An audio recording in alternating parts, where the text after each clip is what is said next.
Hi, and welcome to Class 17 of Science Fiction Filmmaking 101. Now, once you've made your movie and delivered it, it's not over yet. You still have a lot of work to do. In fact, one of the most important stages of filmmaking is actually getting your movie seen by as many people as possible. The film poster is the first thing anyone will see representing your film, and is usually the first thing that gets released when announcing the movie.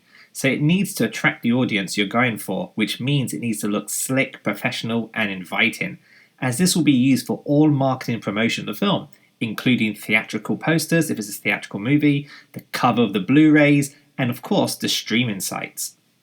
If your actor is going to be the face of the movie, it's always best to have a photographer scheduled on one of the days of your production shoot to photograph high-resolution images of the actor in various poses and action against a clean background, which will then be used by the designers to create the marketing key art. Now, with Origin Unknown, all of the photography had to go through an approval process with the marketing team at the distribution company before a selection was made based on creative and commercial angles to then use as assets for the posters and all the marketing material. But for the Beyond, I went with a more artistic approach as opposed to having images of the actors, since the film was being marketed based on its high concept, big idea nature being the key USP of the film. The first thing I did was provide the design team at Territory Studios a variety of high resolution renders of the CGI assets, which were used to create the scenes in the film.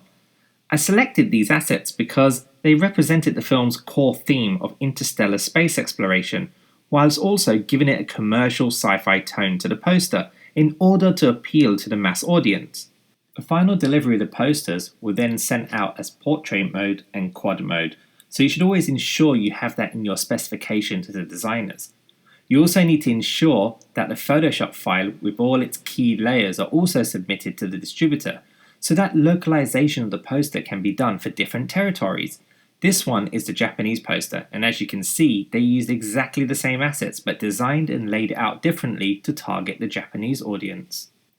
But that isn't always the case, as the movie is sold to various territories in the world, which is what I found with the German Blu-ray cover of Origin Unknown, which was a complete redesign using additional assets created by the marketing team at that distributor in that particular country. The next thing that will draw audiences in to watch your movie and help with the promotion is the trailer.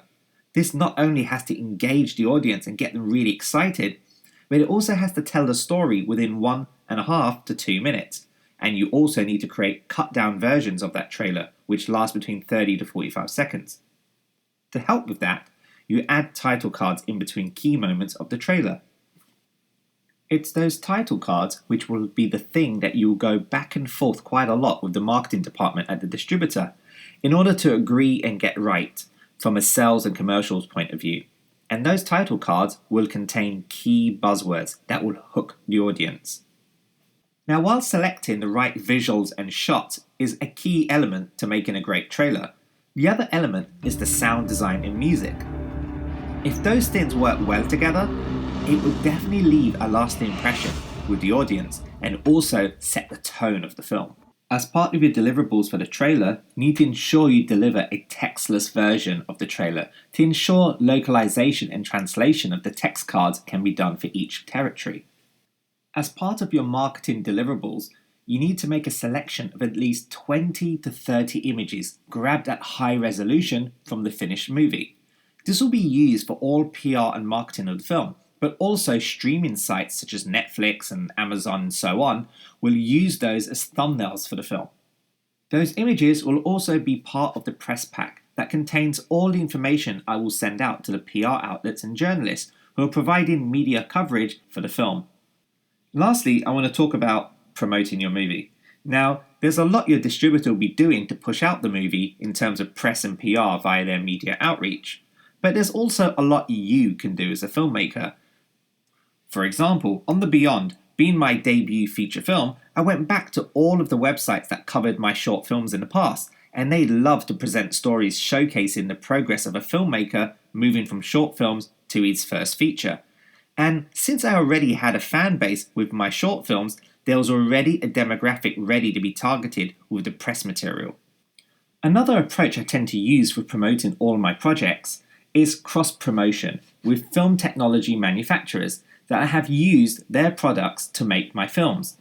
Now, not only does this get me additional PR coverage for my film, it also works in their advantage too, because they now have a case study story promoting their technology used in a commercial project.